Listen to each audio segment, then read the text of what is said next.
Whether you're looking for answers to specific life questions or simply hoping to become the best version of you possible, welcome to the Mental Breakdown and Psychreg podcast, where we offer insight, information, and strategies based upon research and years of practice as psychologists.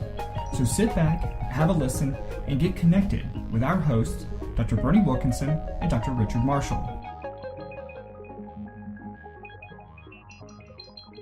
We've talked before about depression and how it's one of the most common mental health conditions that we know of, because most of us have experienced depressive symptoms at one point or another in our life.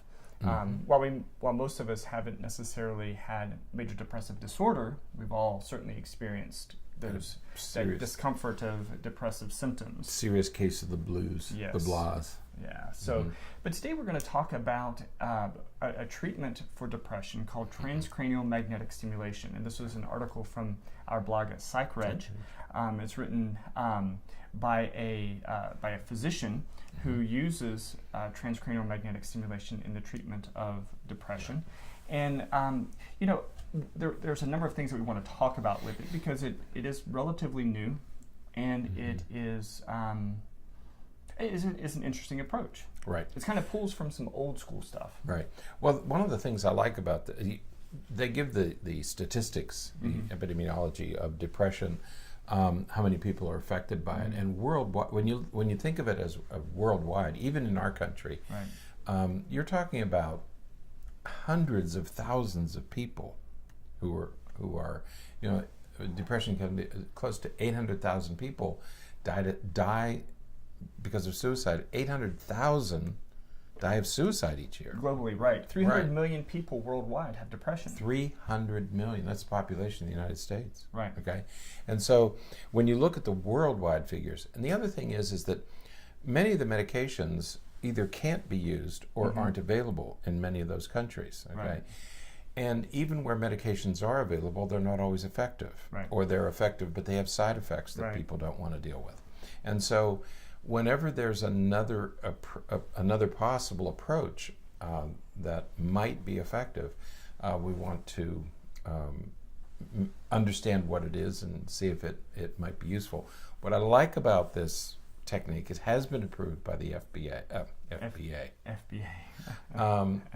You know what I'm thinking about today. It's been approved by the FDA, right? FDA. And so we're allowed to use it, whether you're going to get compensation, whether insurance companies are going to pay for it, of course, is a different issue. Right. But it has been approved. It's also been approved by the American Psychiatric Association. Right. So this is an alternative that has already gotten all the approval that we need. Right. So in this article, the author talks a little bit about cognitive behavioral therapy and a little bit about medications and things like that. But with this, what he refers to as an innovative new approach to depression treatment, we talk about transcranial magnetic stimulation, which basically is there's basically this little wand. It's a rod with a coil. That there is a picture in the article of it. And it's basically held over the person's head, and it sends some magnetic electrical pulses into through the scalp into the brain. About the same kind of thing that you would get in an MRI. Right. Okay, it's the same about the same level. You know, we always worry when we're attaching things to our head, or sending things in, or picking things out. People used to worry about EEG, evoked potentials, worried about MRIs or CT scans. When we would hook people up with EEG electrodes, they worried about getting shocked. And I said, no, we're only measuring what's coming out. We're not putting anything in. Right. Well, in this case, you are putting something in, but it's very, very low level. Right. Yeah, it's not like the old school ECT, electroconvulsive therapy or anything like that. This is and this is all done outpatient. So whereas ECT and the old convulsive therapy, which is still done in many hospitals, that's an inpatient type of thing. You go to the hospital. It may be sort of same day where you go in, you have the treatment, and then you have, after a period of recovery, then you can go home. But it is something done at the hospital. This can be done in a regular psychiatric outpatient clinic. Yeah, it could be done here in an office. Right.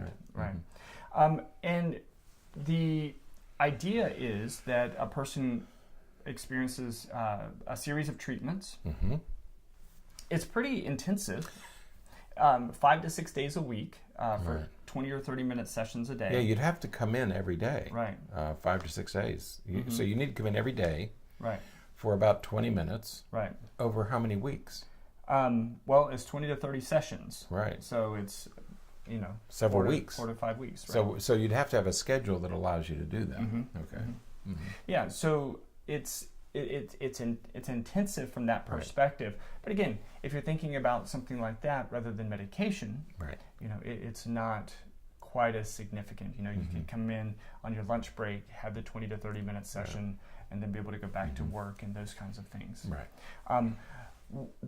We don't know of anyone in our general area that does this. So there was someone who did, but he has stopped primarily because insurance didn't cover it. Right. That's what I understand. And also there aren't that many people who have the schedule to do it, schedule and money. Right. Okay, because you have to have a very flexible schedule. Right. You either have to be able to make your own hours, or you have to be able to take the same time every day and hope that you can have that slot for about 3 weeks. Right. And then so it's not. When I worked in psychiatry, we had someone there that did that. Right. Dr. Fernandez, our department chair, he had a device that he would use with patients. TMS. And and it was pretty effective for many of the people that he worked with. Right.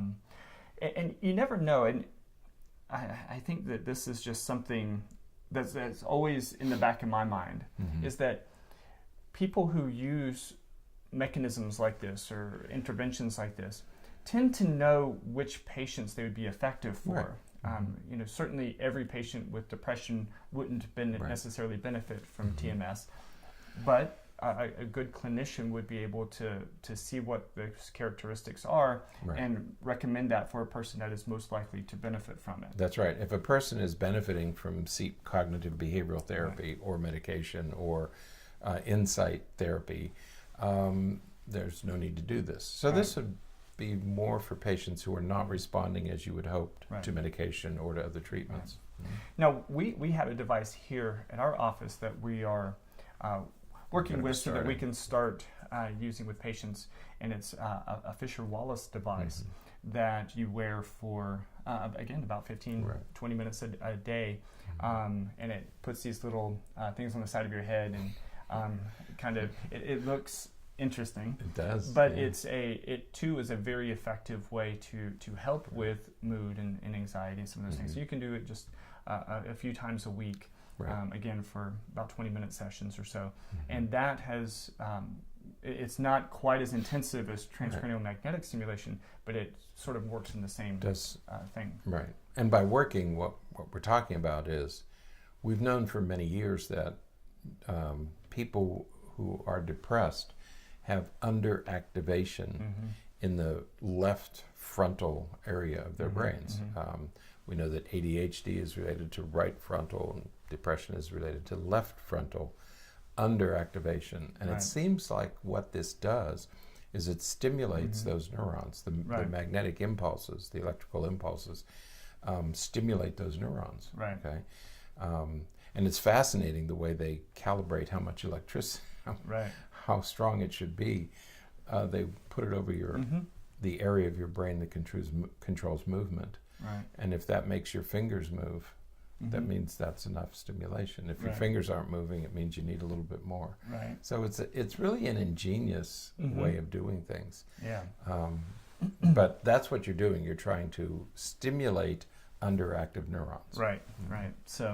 So check out the idea. article, and if you have depression, especially if you have depression that's not really responding to medications or some other therapies, maybe seek out someone who uses transcranial magnetic stimulation and have a consult with them or a second opinion by them and see if it's something that they may be they may think would be effective for you. Maybe worth doing. Yeah. So, all right. That is it for today. Until next time, stay happy, stay healthy, and forget to be afraid. Thanks for sharing this episode of the Mental Breakdown and Psychreg podcast. Be sure to check out the show notes for links to follow us on Twitter and subscribe to our YouTube channel, where you will find all of our previous podcasts and much more. We would be honored if you would become a patron through patreon.com, where any donation you can manage will go to the development and creation of more content. Just visit patreon.com/thementalbreakdown for more information. Thanks again for listening. Have an awesome day, and we look forward to being back in your feed tomorrow morning.